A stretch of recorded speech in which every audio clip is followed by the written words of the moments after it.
Welcome to HVAC Success Secrets Revealed, a show where we interview industry leaders and disruptors, revealing the success secrets to create and unleash the ultimate HVAC business. Now your hosts, Thaddeus and Evan.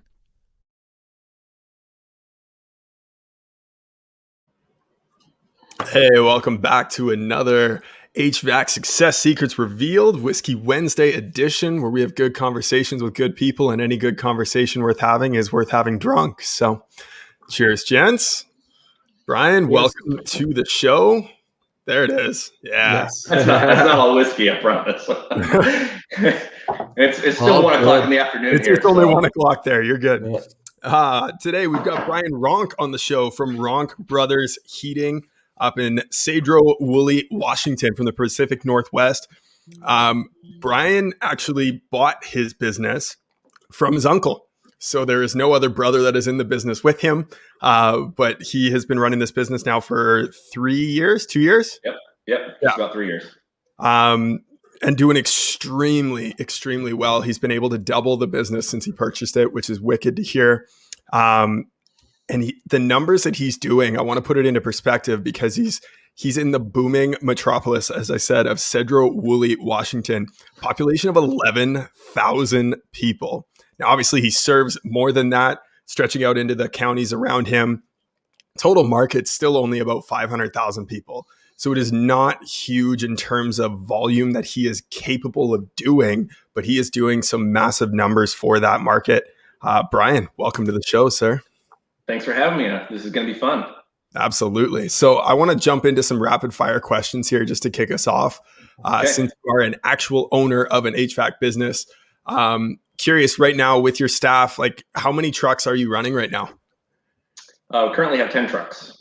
10. Awesome. Yep. And how big's the staff? We just hired our 20th. So we've actually hired about 5 people within the last month and a half, just because We're growing rapidly. We're right in the center of our busy season, and it's been crazy, but I love it. Love it. That's awesome. And how many of that is techs and installers versus CSRs? So we have two CSRs, we have 4 service techs, and now we're at 7 installers, and then the rest is going to be admin and myself, if you count. Right. Love it. How much revenue did you do last year? We ended the year about 2.35. Nice. And again, 2.35 population of the market, 500,000 people. And we're just getting started. We're just totally just scratching the surface, right? So full market domination. That's right. We'll get there. What's the goal for this year? 4 mil is where we're shooting for this year. Love it. Nice. Almost double rev again. Yeah, and we I just last week we went through a big budget meeting, and with the staff I have, with everything budgeted as it should, we should actually end up about 4.2. Love it. Nice. That's exciting. That is exciting. So Evan, I don't know if you're doing your random fire questions, but I'm gonna ask one. So I know you mentioned your staff, and on your guys' website, when you hover your mouse over the staff, it shows a completely different picture on the background. So what's that all about? So I actually saw that as a church website, actually, that I saw that on. And I thought it was just really phenomenal, because as a company, we're passionate about our community. We're passionate about getting to know people. And so we want to be seen as people. We want to be seen as a family-owned company, which is what we are. And so we do a couple things when it comes to the actual employees and the team members we have here. Because we want to be seen like that, one, if you go to our website, you go to ronkheating.com/team, I think. You hover over it. So you get you're the professional photo that every company has, maybe. But then when you hover over that photo, it gives a little bit of a glimpse of the personality behind that professional photo. And so we've got people that are playing guitars or showing off their marathon badges, or, hey, they like playing with their kids and gardening. I think I got a stack of books surrounding me because I love reading. Yep. So all that, just kind of get a glimpse of who that is. That's actually going to be coming out to your house. And then on top of that, what we do in our review process, we don't use any review websites or whatever to get Google reviews. I incentivize our employees, if they get their name mentioned in an online review, I give them a little spiff. And what that does is now our reviews don't say they did good work. like every other company that pays and sends out all these mass emails, it says, hey, Skip was out, or Sarah did an awesome job, or whoever it is that really went above and beyond. Now we look like that family-owned company, which is what we're striving for, and that's what we want to be. 113 Google reviews with a 4.9 star rating. And so you should see what that looked like 6 months ago. We were probably I'm looking at it like even like the newest, just 7 hours, 21 hours, 2 days, 4 days. So like they're coming in, constantly, and they're new, which is exciting. And you see Skip is all over the place, man. He's crushing it. He is crushing it. Yeah, so, every Monday during our team meeting, I read out all the reviews that came in over the past week, and I hand out dollar bills, y'all, Monday morning. I love it. I wanted to actually dive into that. Like, what is it that you teach your techs? Because this is something that we do with clients, and we walk them through how to empower your team to go out and get reviews, because a customer is more likely to give a review for the person in their house than they are for the company. So I'm curious, how is it that you're doing that and engaging your techs and getting them bought into that, other than just paying them?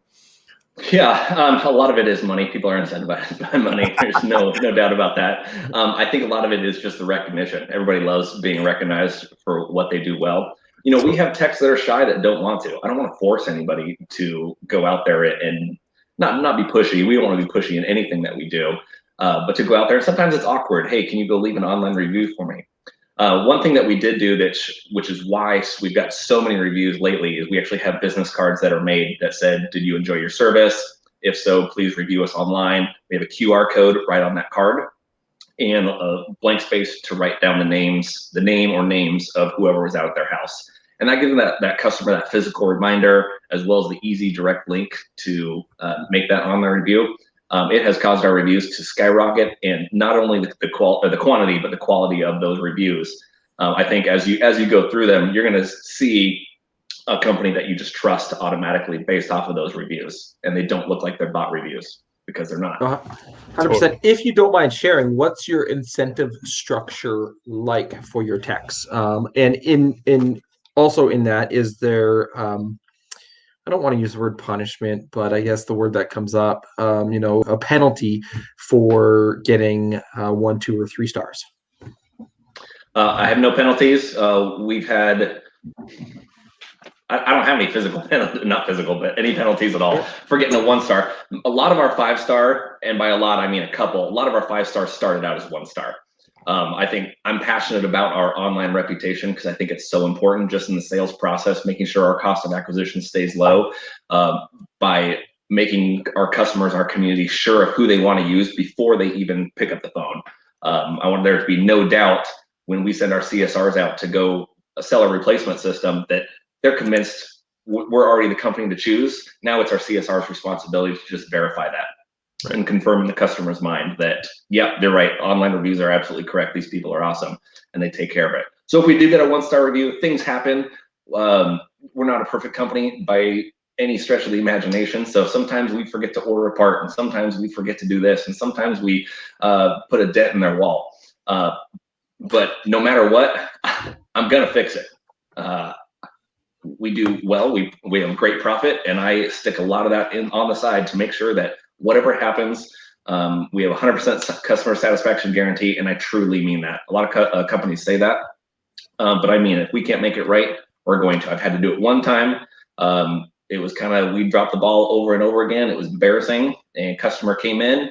They wanted half of it taken out, and I said, we'll leave whatever you want, and I'm going to cut you a check. I cut her a check right there on the spot for about $7,000. But you know what? When it's time for her to replace it again, she's going to come back to us, because she knows we mean business when we say we're going to take care of it.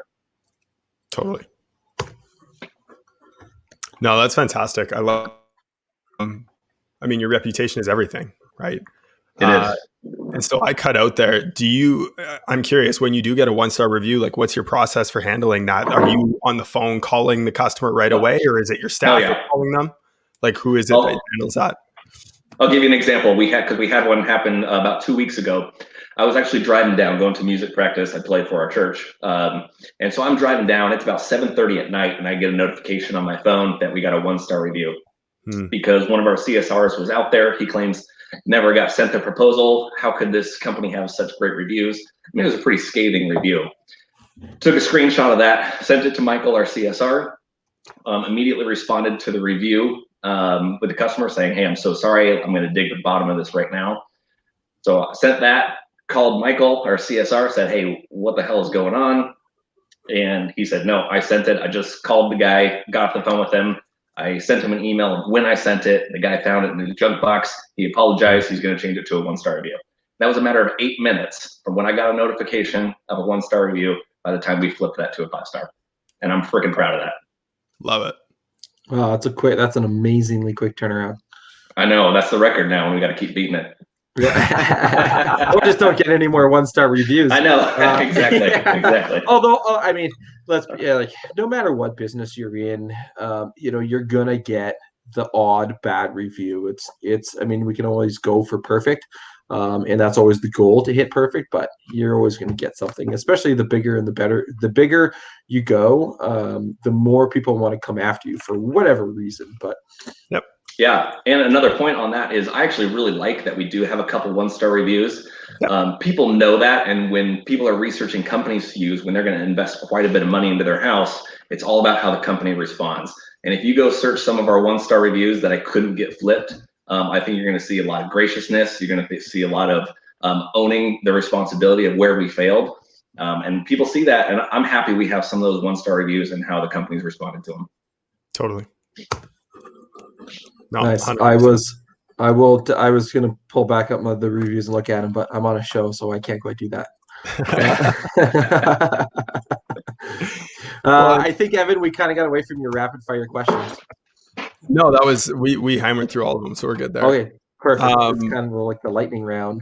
Yeah, man. I wanted to actually spin this around now because it dovetails really nicely into what it is that you feel you do really well as a company, which is your mission statement, right? And you talked about it a little bit earlier, but leaving that positive, lasting impact in the community, more than just HVAC, right? It has nothing to do with heating. It has to do with the people that you serve. So I was wondering if you could touch on that a little bit, and what it is that you feel like that impact is going to be within the community.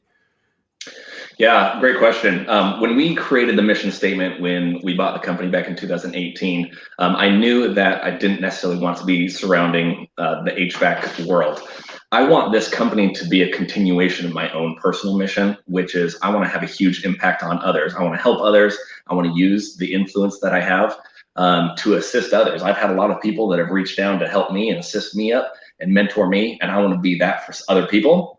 And now I have this really cool package called Ronk Brothers Heating that I can use to continue that. So our mission statement is to serve customers in such a way that leaves a positive and lasting impact on our communities and employees. So no matter what happens, whether we make money, whether we don't make money, as long as we know that we're creating that positive and lasting impact, that people have that experience with us, that is just phenomenal, where they sit back and say, wow, I've never had a service company that's treated me that way or done that for me or gone the extra mile in that way, we're winning. And the money's going to follow that. So with your mission statement, and by the way, I love that, the values first thing. And, I had a conversation, I think, with somebody this morning or yesterday about the same topic, right? It's just putting out the value first, and the money will follow and flow after. But, there's some guys out there that are like, okay, mission statement, what the fuck's that? Where do I begin? What's all involved in that? So what was your process like in terms of trying to craft this mission statement for your business and tying it to some of your core values? Yeah.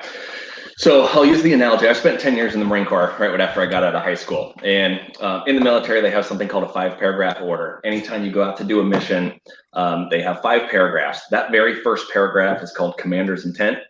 And basically what that means, the other paragraphs, it lays out the weather, the route, all this kind of stuff, the specifics. But that commander's intent that's at the top, if all goes to shit, everybody knows we're going to do the commander's intent. If commander's intent is to take the bridge, and if we meant to go east and now we have to go south, as long as we take the bridge, then that's what's going to take place. So that's kind of the analogy that I use for our company's mission statement, is that's the commander's intent. No matter what happens, things are going to go wrong. But as long as the focus is positive and lasting impact, we're always creating that experience for customers. And I really like that analogy. I think it works really well because as much as we want to map out and have processes for everything, sometimes there's not an answer for everything. So you always have to go back to what that commander's intent was. Tie everything back to the mission statement. So it gives you clarity and purpose on your day-to-day, right? So, and like, our mission statement, I know our mission statement, but in terms of running your questions through a series of filters, we like to use honesty and transparency as our big filters. We run a lot of our decisions through that basics of things, is honesty and transparency, doing what's right, not necessarily what's easy. So sounds like we both follow the same sort of a philosophy, on those sorts. Well, and it's also staying within your lane, right? Like, one of the things that I love about your company is that you black are screens on here. So there sorry, you I go. was looking at the black circle spinning. So Yeah, you bailed on us for a bit. I'm even hardwired this time, so maybe it Yeah. has to do with that. It's like minus 26 Celsius without the wind chill right now. Actually, I looked yesterday morning. It was the same with the wind chill in Celsius as it was in Fahrenheit. I was like 2 degrees off. It was minus 40 Celsius and minus 42 Fahrenheit with the wind chill. Crazy. Good time to be in the HVAC world. Freaking no cold. kidding. But the heating calls were through the roof. Before Thaddeus interrupted there. I was cut off. I was in my own little planet. Yeah, so don't come back talking. I didn't know I was cut off. I was looking at my other screen. So staying in your lane, one of the things that I love about your organization is how you set it up to be an expert at the simplest things and knowing what you do and being a master at those things. So I wanted to hear your thoughts on that philosophy, whether that was intentional or it just came about. So all that stems from anytime you look at one of the greats, whatever that is, Michael Jordan, Kobe Bryant, all those people, what they always talk about is brilliant in the basics. Mm-hmm. NBA games are not won based off of the cool trick shots. They're based off of layups. So we want to be the company that does layups really well. And we make our layups every single time. We don't need to do the trick shots. We are a residential retrofit company. Occasionally we'll jump into the commercial side, but I'm not that interested in it. I'm not that interested in being the company that has such technological information that we can create a mechanical system for a high-rise building. I don't have that knowledge. Full disclaimer, I never had any HVAC experience before purchasing the business, so I know very little. I was probably 6 months in, and I had to ask the difference between an air conditioner and a heat pump because I just had no clue. I'm still pretty stupid when it comes to HVAC stuff. But I think that serves us well in just the fact that if we can replace a furnace and just make it look absolutely perfect, and our base cans look awesome, and whenever we run line set, it looks awesome, that's what's going to set us apart. So brilliant in the basics, that's what we're striving for. So that's kind of like, and I think we might have even mentioned and touched on it, at the beginning, but you had no business experience and no HVAC experience, and you took a business and doubled revenue in just a little over north of 2 years on that, which is something to definitely pat yourself on the back on doing. But when I think about that, people are like, okay, well, what did he do? What was his key thing to come in with literally zero experience to be able to flip that and turn that and double revenue? So what are some of the key takeaways that you learned over the last 2 years to be able to help with other people that might be either similar situations or they just started their business and they have the HVAC experience but not the business experience? I think reputation is vital. Now I lucked out because my uncle ran a reputable company. He also ran it very old school. I think he set his procedures back in 1971 and never changed anything. So, I mean, he was going out to homes with this guy right here and writing up a bid on those. Yellow pad technology. Yeah, legit yellow pad. Legit yellow pad technology. Legit yellow pad. So he would do it, and he ran a great business, but he created a website probably 15 years ago and never touched it since. So we had this really solid community. Everyone in the community knew him, knew he ran a good business. So all we do, I liken it to, he kind of had this fire going with some nice hot coals, and then I had to come in, I had to throw a little bit of wood on the fire, and it was able to spark up. So I don't want to take all the credit for running this company up and doubling its gross over this 2-year period, because there was such a solid foundation already set. We just kind of had to take that and twist it. With me getting in here with no business experience, I had to rely on other people a lot. So we have some key people within the company that were able to help guide me, as well as we talked briefly before the call. I did have a business partner in the first year that did have industry experience, so he was helpful as well. We ended up not having the same vision, but I probably wouldn't be here without him. So credit where credit's due. He did know a lot, and my uncle had very low margins because he was retired. He had everything paid off. He didn't need a ton of money and didn't want that, or didn't care about that. So we raised profit. We got new people in, new fresh blood, and really built the team around that mission statement. And I think you ask anybody that works here, they love working here, and I wouldn't have it any other way. Love it. So when you talk about the business and take it and twist it, and I got a follow-up question a little bit after, but taking the business and twisting it, and that could be applying to a lot of guys that come into running a business. They buy a business and they just have to tweak it and twist it, or they're great techs and they get into business and they take it and they tweak it and they twist it. What sort of tweaks did you make in the business to be able to essentially take it out of 1971 and bring it into, I guess at that time, 2019, but into, I'm going to use 2020 standards with the technology and such that can happen from there? What are some of the things that you did there? Well, a big part of it was we went to flat rate. They were straight time material on our service side.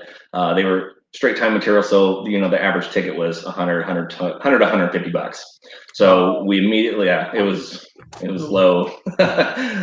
So we almost immediately switched over to flat rate and got everybody on iPads. That was a bit of a learning curve from people that have been using the white, yellow, pink sheets. But everybody can learn something, so they did, and we got that with flat rates. So our average ticket is $350, $375 right now, which is way better. We are not perfect at this at all. We've got a lot of room for improvement on our service side in how we charge and everything, but drastic differences. And then just making sure everything was compatible. So we actually changed our accounting software to tie in with our dispatch software and everything. So it's all in one system rather than having all these different systems that don't jive with each other. Totally. No, it makes sense. I also figured out what when we chatted a couple of weeks ago about getting onto the show, and I'd written down clear vision with the dash and whatever my other three words were on that. I remember what we talked about now, and that's the fact that you'd mentioned it earlier that you and your business partner had a different vision for how the company wanted to go. And I, of course, in my infinite wisdom, wrote awesome notes. But hey, Evan, at least I started to write this stuff down this time. So what is your vision for your organization? And the follow-up question, I'll just ask that now, is how can others create the same sort of a vision? I think it goes a lot back to the mission statement of the company and what our vision for. Are you talking like where we're going to be in 10 years? Sure, however you want to answer it. I mean, so you like to go back a little bit. I mean, you and your business partner had mentioned that you guys had a different vision for the organization. So what was the, I mean, I don't necessarily need to get into the nitty gritty of what the difference of the visions were, but what was your vision that you guys differed on? I guess that's kind of me getting into the nitty gritty. I'm struggling on actually asking this question in a coherent. I think I know where you're going. So yeah, it's basically, what's your vision? What was differing from your business partner's point of view without throwing him under the bus? Not that you would do that, but that's kind of the essence of my long-winded. I think you understand the question now. Holy fuck. No, yeah, I get it. So I think the two main things that most business owners care about, one is reputation and two is money. And those were both at the top of our list of what's most important. They were just reversed. And that caused a lot of issues. So if I wanted to cut a check to somebody to make sure they stayed happy, that's when we fought. And so then it comes to a matter of what's more important. Is reputation or is money more important? Now, money is obviously important to me. I did not get into business to become poor, but my reputation is more important. What I'm going to do with this is more important to me. And I think that the bottom line is then going to reflect that rather than vice versa. No, that makes sense. So I don't think there's a follow-up question to that. Although I did, my thoughts are all over the place today. So one of those shows. You're on the second glass of whiskey already, or what? Yeah, it's on the second glass. I was actually trying something new. Instead of having the bottle right beside me, I was like, yeah, I'll pour 2 glasses and put the bottle in the kitchen, so that way I just don't continue to drink. But sometimes that happens. So one of the things that I wanted to say, like, I'll never forget this story. It was of Helen Keller, right? And she gives this great speech at a class, and a student stands up at the end of it and asks the most ignorant question and says, well, is the worst thing that could ever happen to you is losing your eyesight? And her response was, no, but losing your vision is. Right? Having that crystal clear vision that not only you abide by, but your team can get behind is so essential to your success. Right? Creating a team atmosphere where the mission of, creating a positive and lasting impact, and your reputation being so important. I mean, the business is named after you, not your partner, right? You didn't share the same last name. It's got your last name, right? And that last name on your back, right? And I played football growing up. That was always the biggest thing was, are you playing for the last name on your back, the last name on your front, or the team name on your front, right? And I felt like both were essential because your reputation of who you are and who you represent they're essential to your success, right? And I feel like you really have that dialed in right now, which is why you had to separate from your partner, right? Thankfully, our vision is aligned so far, so we're good there, Thaddeus. Go. Not looking to separate anywhere, but well, it is. I mean, we had those conversations when we first started going. What's the vision for On Purpose Media? And I think in the very beginning was to get a show and get a podcast, and that was well over a year ago, and here we are. Totally. Well, and the vision of how do we give back? How do we contribute to the vast majority that we're not going to work with as a marketing agency and still add value to people? Like that was always our goal. And that's what this did. So, awesome. Before we wrap up here, Brian, curious if people wanted to reach out to you, where are some of the best places that people could connect with you? And we do still have some more questions, but wanted to make sure we touched on this first. Yeah, you said the good ones last over an hour, and you're cutting me off at 32 minutes here, so this must not be going very well. No, we're not over yet. We're good. Oh no, we still got more to go. We want to promote your business. Oh, thanks. So naturally, right? So obviously the one that we have is ronkheating.com. We did that earlier. Well, there was a /teams on that, but you can still find that on his website. So that's RONK heating.com for when this gets onto wherever you listen to your podcasts. That's ronkheating.com. In case somebody wants to reach out and ask you questions, I believe we discussed Facebook was the best way to reach out to you. Facebook.com /Brian with IAN. So .ronk.9. We'll also put these in the show notes as well. And of course, if you want to check them out on the old Facebooks, their business page, it is facebook.com /Ronk Brothers. Anywhere else that we need to put on here? Always happy to help. I mean, if you just want to email me, Brian, BRIAN @ronkheating.com. If I can, be of any assistance at all. I don't have all the answers, but I have one or two. Hey, that's all you need is to have one or two to help out, right? So that is Brian @ronkheating.com up on the show for somebody there. So great question. So from James Bolton, do you have an in-house manual J person, or do you send it out? We do them in-house. We do them in-house because we're a very simplistic company. They're not difficult to do. Right. Cool. Good to know. So random question, and fire this your way. What are 2 things you should know? Boy, this question is poorly written. There we go. Well, you're trying to figure it out. Can I say something really quick? Sure. Sweet. So James, if you are doing really complicated work and you're having trouble, reach out to David Mars of Mars HVAC. He does only manual J, but they have a background in both selling and doing HVAC and ductwork. So reach out to them. They're awesome. They will definitely take care of that for you. So for complicated stuff. For complicated stuff. So What are two things you know you should know to do but don't? Wait, sorry, I can't read. What are two things you know you should? This is literally the question. It says what? Like I'm reading it as it is on here. What are two things you know you should how to do but don't? There we go. I just can't read. I get it. What are two things you know you should know how to do but don't? One, I should have more processes within the company. Because one of the big frustrations is the company is that we have 4 techs, with the 5th one coming on next week. And I don't like the fact that they may charge separately or do something differently at each house or the same customer's house. I don't like that. And so I think that processes are vital to any company. We've built a ton. That's kind of where we've taken the company, and how I plan to just explode is all through processes. Read the E-Myth. If you haven't read the E-Myth, read the E-Myth. So we need more of that on our actual field side. The second thing that I should do that I know I don't do, that I know I should do, not know that I don't do. I'm confused by the question too, and I'm the one who asked. Is schedule my calendar and schedule my time, rather than my time is valuable, and I just kind of go based off of what I know needs to be done, rather than being very disciplined in my schedule. Great points. So to back up to the processes for a second, because I think a lot of businesses could really dial in their processes, us included. We're not exempt on that.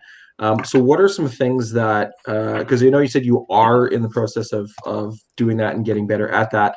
What are some things that you are doing in your business to create better processes, or as in Wisconsin, processes? I say processes. I don't know what processes is.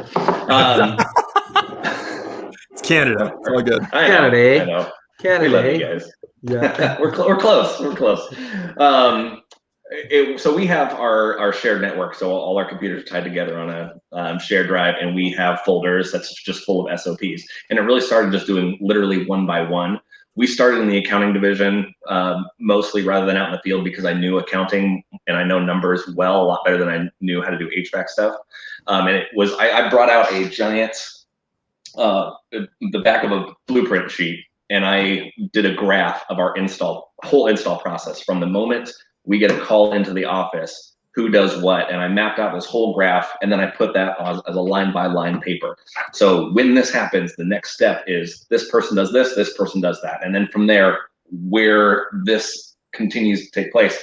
So, and now it's all line by line. So our install process, from the moment somebody calls to the moment our install coordinator closes that file and puts it away, whether that's digital or hard copy, there's step-by-step processes for everything. We've actually got that really dialed in on our admin side and our accounting side. Now we just need to continue that process of building more processes for our field techs and installers.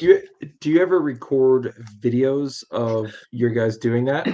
No, but I've thought about it. And actually was talking with somebody else about a week ago, and they recommended that, and I think that's a phenomenal idea. And building a book of videos on how to do things. Yeah, 100%. Phenomenal idea. Even one step further is use whatever software you're using, use their videos.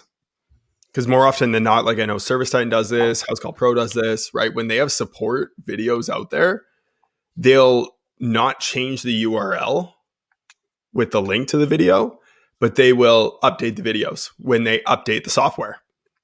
So then you never have to worry about it, which is gold for a business owner, right? So yeah, it's huge. Video is so key. Yeah. Yes and no on that one. I'll disagree slightly, because we have used stuff. Am I allowed to do that? It's your podcast. Yeah, of course. 100%. Yeah. So we've been part of other programs that had all the videos and everything, and they walked through, and frankly, I didn't like it. I didn't like how they went through the process. They talked about how to greet the customer. I didn't like how they greeted the customer. I want to create my own thing. So yeah, it's going to take more time. But when I develop it, then I'll sell it to somebody else. But so now I'm kind of stubborn, and I like things done my way. Create a course. That part, 100%, absolutely keep in house. I was mentioning more so like this is how we add a client to House Call Pro to. Oh, I see. Got it. Right, like those videos, use theirs. Right, how to use the tool, use theirs. How to run your business, use yours. Got it. Yep. Okay. Yeah. Because that's not going to change, right? How you talk to a customer, probably not going to change, right? Use you doing it. How to use the software that you're using. Let them update it when they come out with a new software update, so then you don't have to update it every 30 seconds when they come out with a new update. Sure, great point. Agreed. Yeah. Since you love reading a lot, have you ever read the book The One Thing? No. Who's that by? Is that by Gary Keller and Jay Papasan is his writer. No, I haven't, but I'll put it in my list. Yeah, 100%. So, because I know you mentioned the part about scheduling your time and just doing the things that come up. I'm guilty as charged on that all the time. And one of the things that we've implemented in our business is every Monday we have a one thing meeting where we actually pick the 5 biggest tasks that we need to do as a business and individually towards our business. We also actually, as a business partner relationship, talk about our personal tasks too. So now we have accountability both on the business and the personal side. And, I think that's just a testament to, the relationship that we've built in knowing each other for 15 years. But the part that helps out with that is when I find myself going down a rabbit hole of a task that has no relevance to the business whatsoever, I look up on my whiteboard that's right beside me. I'm like, oh, no, I'm on task 8. And there's still 7 other tasks that need to be done in advance. I need to go back to that task. And it's been something that's been revolutionary. Especially for me to have the focus for 2021 to start off with, on that. And our one, the biggest one thing that we have as our impact is, help 50 HVAC businesses in 2021. And everything should cycle back to that biggest goal for what it is a person needs to do. So something that might help you and help the listeners out is that particular topic and book. Put it on order. Yeah, man. It's the Pareto principle to the ridiculous. Yeah. That's their whole thing, right? The surprisingly simple truth to extraordinary results. That's the tagline of the book. Yeah. Well, it is crazy. And as a business owner, you've got your plan set out. You wake up, I get to the gym every morning and I'm thinking about, okay, what needs to be done today? And then boom, 3 minutes into the day, this fire is going on, this fire is going on. And now it's 7 o'clock at night and you haven't touched anything that you're supposed to get done that day. Totally. So you're not alone. Totally. One of my favorite things I ever heard was, so as a business owner, read the book and this was part of the community. So I've had the privilege of meeting Jeff. He's the vice president of the group of The One Thing. And then I've also met Jay, who's the author of the book and the writer of the book. Gary Keller is the technical author. But one of the guys took this principle of the one thing and he closes his door to his office, says, I'm doing my one thing. I know you've got a problem. Write down 3 solutions as to how you could possibly solve that problem before you open the door. And so then they have to go back to their desk and they write down their 3 solutions and then they try them. And if they still can't figure out, then they can come interrupt him. But until they try those 3, they can't interrupt him because he's busy doing the most important task that he needs to do for his business. Right. And it's staying purposeful in what it is that you need to do and knowing that, you're as a business owner, you're a freaking firefighter. You're constantly putting out fires. But there is one thing that is going to get you extraordinary results above all else. What is that one thing that is most important to you? Yeah. No. Yeah, I know. I've read, I think it's David Allen is his name, The Art of Getting Things Done. Yep. I think it's in that book. He talks about scheduling open times. I could be wrong on which book it is. Yep. So I want to have my day scheduled. And then, hey, from 10 to 10:30 and from 2 to 2:30 are the times when you have problems. That's when you come and talk to me. I do not do that right now. And I know I should. So whatever I shouldn't do, should not do, shouldn't. And you end up shitting all over yourself. Yeah. That's awful. So what is your favorite book that you've read? Just because we're on the topic of books. And I know you said you love to read and you have the picture of reading. So I've got to ask, what's your top book that you've ever read in your life? Oh my gosh. In a Pit with a Lion on a Snowy Day is kind of what's driven a ton with my business. It was actually recommended to me by a mentor of mine. What was it? So it's called In a Pit with a Lion on a Snowy Day by Mark Patterson. Title. It sure is. I'll give you a short recap of the book. It's actually based off of a biblical story about a guy named Benaiah, who was one of King David's mighty men. And it's a story about him going and attacking a lion when it's snowy outside and he jumps into a pit and kills a lion. It's like a 2-verse story in the Bible. And he extrapolates on this a lot within the book. However, basically the premise of the book is look for opportunities, and to bring religion into it, I don't know if that's okay. Whatever. God puts opportunities in your life for you to go take them. And so when he brings a lion, using that analogy, in front of you, your job is not to run away. It's to go attack the freaking lion and go kill the lion and slaughter it. So I took that and I fell in love with the book. It was very inspiring to me. So my actual company name, Ronk Brothers is the DBA. My company name is Carpe Leo, and Carpe Leo, like Carpe Diem, it's Seize the Lion. So Seize the Lion is the actual name of the company. I actually have an LLC for property investments as well, which is Carpe Leo Properties. The guy's name in the Bible is Benaiah. I had a son about 2 years ago. His name is Benaiah. Nice. I love, well, just like the whole concept of, being, slaying the lion, but also, the other part of it is the lion is the king, right? The king of the jungle. Actually, my fun fact, my background image on both my cell phone and my computer is that of a lion. Right. Nice. So as you can see right there. So fun fact of the day. So hey, you want to be the lion, I want to kill the lion. Yeah, exactly. but it's also two different ways to be able to look at it too, right? It is, and absolutely whatever helps on that. And so, like, if you're coming from the lion is, I look at it as, I want to be the king of the jungle, and you're like, I want to take over the throne of the king of the jungle. So they're both, they both have the same idea. It's just a different way of looking at it, which moves your person forward, your individual forward, on how you're going to be able to look at that. So I see the value of, you want to take over the king of the jungle. Yeah, so definitely different analogies. Yeah. Absolutely. Different analogies, but I'll say the same thing. And to take it one step deeper, I am a Leo. My birthday is August 13th. So nice. I already am the lion. So you want to take over me, and that wants to be me. So careful how you word that. Full circle. And I love this because this actually reminds me of a conversation I had earlier today too with a friend of ours. Her name's Michelle Wine. She's running a coaching business, and we were talking about resourcefulness, right? And the idea being, we all have these resources available to us, right? The lack of resourcefulness is what keeps us from achieving what we really want to achieve. It's not a lack of resources. The resources always existed. Whether or not we were aware of those resources in the first place is what prevents us from achieving what we want to achieve. So I love this conversation. This is fantastic. Well, look at the biggest resource of all, Google, right? Like, you want to find an answer to anything, Google it.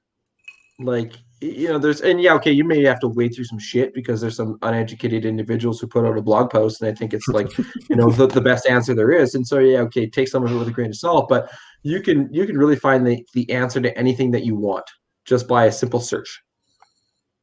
Totally. Love it.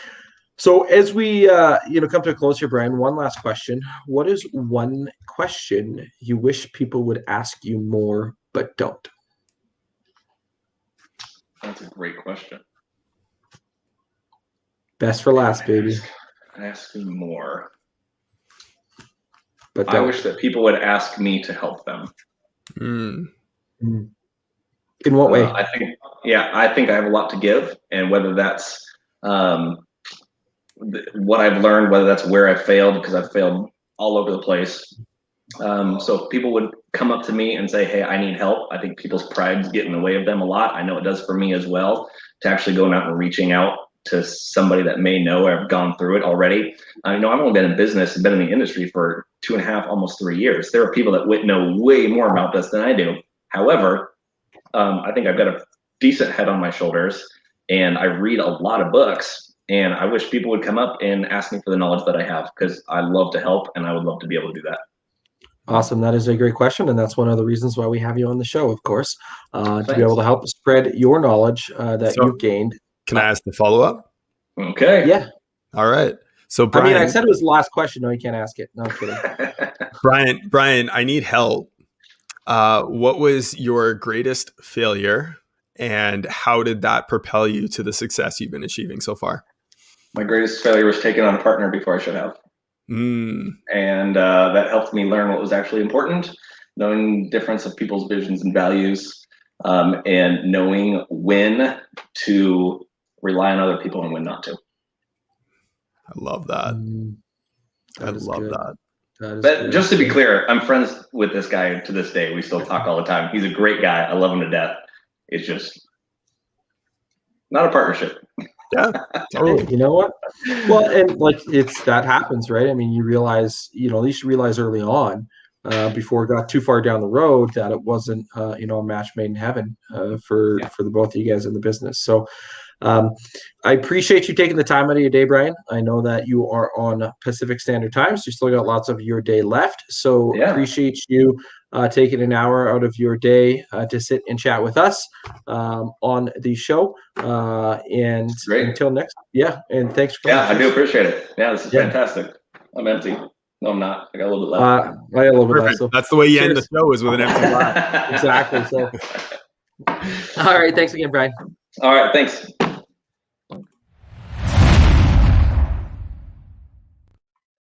Hey, thanks for watching another episode of HVAC Success Secrets Revealed. Before you go, join our Facebook group, facebook.com/groups/HVAC Revealed. That URL one more time, facebook.com/groups/HVAC Revealed. The other thing, if you took one little golden nugget of information from this show, no matter how big, no matter how small, what we ask is you introduce this show to one person in your contacts list. That's it. That's all we ask. Introduce it to one person in your contacts list so they too can unleash the ultimate HVAC business. Until next time, cheers.